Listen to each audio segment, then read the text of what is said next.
नमस्कार, आप देख रहे हैं पायनियर हरियाणा और मैं हूं आपके साथ अनिका महेश्वरी। गाय के गोबर का इस्तेमाल जहां पहले उपले बनाने में किया जाता था, लेकिन आज के दौर में गाय के गोबर से कई तरह के उत्पाद तैयार होते हैं। गाय के गोबर से आज के दौर में जहां हवन की लकड़ी तैयार की जा रही है, वहीं गोबर से बनी धूपबत्ती और दिए लोगों की पहली पसंद बनते जा रहे हैं, जो कि इको फ्रेंडली है, जिससे जहां पर्यावरण की रक्षा हो रही है, वहीं वातावरण भी शुद्ध होता है। इस बार दिवाली के त्योहार पर गोबर के दियों की मांग खूब हो रही है और लोग इसे पसंद करके अपने घर ले जा रहे हैं। तस्वीरों में आप देख सकते हैं कि किस प्रकार महिलाएं गाय के गोबर से दियों और धूपबत्ती के निर्माण में जुटी हुई हैं। वहीं हवन सामग्री के लिए भी गोबर से बनी लकड़ियां तैयार की जा रही हैं। शास्त्रों के अनुसार भी गाय के गोबर से बनी वस्तुएं शुद्धता का प्रतीक हैं। डॉली नाम की महिला ने बताया कि हम यहाँ गौशाला में गाय के गोबर से विभिन्न प्रोडक्ट्स तैयार करते हैं, जिसमें धूपबत्ती, दिए और हवन के लिए गोबर की लकड़ी आदि उत्पाद शामिल है। मेरा नाम डॉली है। ठीक है, हम लोग यहाँ पर गौशाला में गाय के गोबर से ना प्रोडक्ट बना रहे हैं।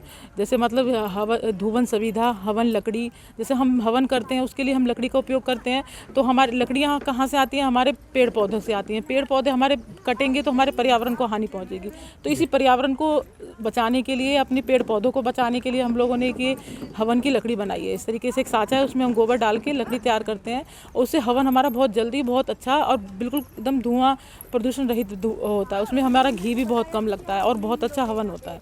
दूसरा, हम अब दिवाली आने वाली है तो हमने दिवाली के दिए बनाए हैं और धूपबत्ती बनाई है और यह समरानी कप, जिसमें हम गोबर लुबान उसमें फिलिंग जो है उसकी तैयार करते हैं और भर के हम उसको समरानी कप, धूपबत्ती और दिवाली के दिए बना रहे हैं। जो हमने दिवाली के दिए बनाए हैं, हमने गाय के गोबर और उसमें मिट्टी का उपयोग किया हुआ है, ताकि जो मिट्टी जो गोबर है ना, उसमें अगर हम सिर्फ गोबर का यूज़ करेंगे तो जो गोबर है ना, उसमें हम जब दिए जलाएंगे तो हमारे वो गोबर भी जल जाएगा।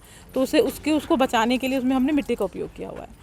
ये तैयार किया हुआ है हम लोगों ने। कैसे आइडिया आया ये? आइडिया ये आया कि हमारे पास पहले हम लोग क्या कहते हैं, हम लोगों ने मतलब 4-5 गाय से अपना ये काम शुरू किया था। तो हमारे पास हम लोगों ने दूध का काम किया था। तो हमारे पास गायें जो थी वो दूध दे रही थी। तो जब 6-7 जो हमारी देसी गायें हैं ना, ये जो दूध देना बंद कर दी थी, तो उससे क्या हुआ ना कि हमारे पास गोबर इकट्ठा होता रहा। तो हमें गाय के लिए चारा इकट्ठा करने के लिए, उसके लिए खाने के लिए हमें इंतजाम करने के लिए ना, हमें जो है ना पैसों की दिक्कत होने लगी। तो उससे हम लोगों ने ना ये सोचा कि हमें इसका किसी तरीके से हम इसको गौशाला में ना दें या हमें किसी इसको खोल लेना पड़े, आवारा गाय ना बनाएं, हम हमारी गाय हमारे घर में रहे। तो इससे हमने दोनों ने ये सोचा कि मतलब कि इसके गोबर को उपयोग करें, गोबर से हम ऐसा कुछ करें जो कि हमारी आमदनी भी हो और हम अपने गाय के लिए कुछ लेकर भी आएँ। तो इससे हमने गोबर का उपयोग करने के लिए, इसके मतलब गाय को बचाने के लिए हमने अपने इसके गोबर को यूज़ किया। तो इससे गोबर से हम लोगों ने एक छोटी सी अपनी आमदनी से अपने घर के उसको चलाने के लिए हमने ये करा है। और अब चीज़ बनाते हैं हम लोग ये गाय के गोबर से अभी हम लोग तो अभी गाय के गोबर से दिए, धूपबत्ती और ये बताया मैंने आपको हवन लकड़ी, धुवन और से। कितना लोग पसंद कर रहे हैं इसको? और लोग इसको बहुत पसंद कर रहे हैं, क्योंकि इससे जो है ना कि एक चीज़ मैंने बताई कि एक तो ये पर्यावरण के लिए बहुत अच्छा है, क्योंकि हम जब हमारे जो गोबर जलता है ना, तो इससे हमारी ऊर्जा उत्पन्न होती है। इससे हमारे घर, वातावरण, आस पड़ोस बहुत ही ज़्यादा शुद्धता आती है, जैसे आजकल पॉल्यूशन फैल रहा है। दूसरा ये क्या है ना कि जो दिए बना रहे हैं, इस दिए का बहुत अच्छा ये है कि जब ये जल जाएंगे तो उसके बाद ना ये हमारे इधर उधर फेंके नहीं जाएंगे। क्या होगा, इसको आप कहीं भी डाल दीजिएगा, खाद के रूप में उपयोग होगा। ये जहाँ भी डाल दीजिएगा, अगर नहीं डालिएगा नदी तालों में जाएगा तो ये अपना मिट्टी बन जाएगा।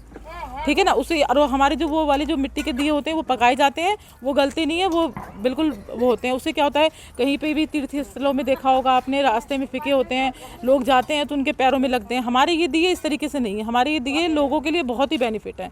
जहाँ भी कहीं होगा ये अपना पानी डलेगा, गल जाएगा। क्या कॉस्ट रखी गई है इसकी? हमारी जो हम लोगों ने अभी 2 साइज़ के दिए बनाए हैं, एक तो छोटे हैं और एक दो बड़े हैं। जो बड़े दिए हैं वो हम लोगों ने 3 रुपये का रखा है और जो छोटे दिए हैं वो हम लोगों ने 2 रुपये का रखा है। दिवाली तो खुशियों का त्यौहार है, खुशियों से मनाई जाएगी। बाकी जहाँ तक दिवाली मनाने का त्यौहार है, तो इस बार मैं अपने सभी आपके माध्यम से सभी दर्शकों से कहना चाहूँगा कि इस बार एक ग्रीन दिवाली मनाई जाए और पटाखों से और पॉल्यूशन वाली चीज़ों से दूर रहा जाए। इसी के लिए मैंने भी खुद इस बार एक नई पहल करी है। मैंने इस बार गोबर के दिए मंगवाए हैं और गोबर के दियों का फ़ायदा ये है कि वो जब हम उन्हें जलाते हैं तो वो अपने आप जलने के बाद खुद ही मिट्टी में मिल जाते हैं, जिससे ना ही किसी प्रकार का पॉल्यूशन फैलता है। और गौ माता इस तरीके से कहीं ना कहीं हम एक जो गौ माता का गोबर है उसका इस्तेमाल भी कर पा रहे हैं, जो हर तरीके से बेहतर है। तो मैं सभी आप लोगों से गुजारिश करूंगा, अपने अपने माध्यम से, अपने अपने तरीके से कहीं ना कहीं पॉल्यूशन फ्री दिवाली बनाइए। मैंने इस बार पॉल्यूशन फ्री दिवाली मनाने का फैसला किया है और हमने गोबर के दिए खरीदे हैं। हम अपनी संस्कृति से भी जुड़े हुए हैं। इस बहाने गौ को हम माता का रूप देते हैं। तो छोटा दिया 2 रुपये का आ रहा है और बड़ा दिया 3 रुपये का आ रहा है और वो दिए जलने के बाद अपने आप ही नष्ट हो जाते हैं। तो मैं सबसे यही अनुरोध करूँगा कि अच्छी दिवाली मनाएं, जिससे कि पॉल्यूशन ना रहे और खुशियों का ये त्यौहार इस तरह से मनाएं कि किसी को और को नुकसान भी ना हो, हमारा पर्यावरण भी सुरक्षित रहे और सबको फ़ायदा मिले इस चीज़ का। हमने दिवाली पे गोबर के दिए खरीदे हैं जी। गोबर के दिए खरीदे हैं क्योंकि ये जलने के बाद में मिट्टी में मिल जाता है और साफ़ सफाई के लिए भी, स्वच्छता के लिए भी ठीक रहता है और ज़्यादा कोई परेशानी वाली बात होती नहीं। हाँ जी, प्रदूषण नहीं था। इस बार हमने छोटा दिया 2 रुपये का ख़रीदा है और बड़ा दिया 3 रुपये का ख़रीदा है। इससे एक तो प्रदूषण नहीं फैलता है और ये जलने के बाद में फिर ये मिट्टी में मिल जाता है।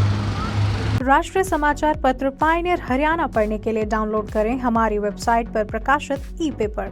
दिन भर की तमाम छोटी बड़ी खबरें देखने के लिए सब्सक्राइब करें हमारे YouTube चैनल को। वीडियो को लाइक, शेयर और कमेंट करना ना भूलें।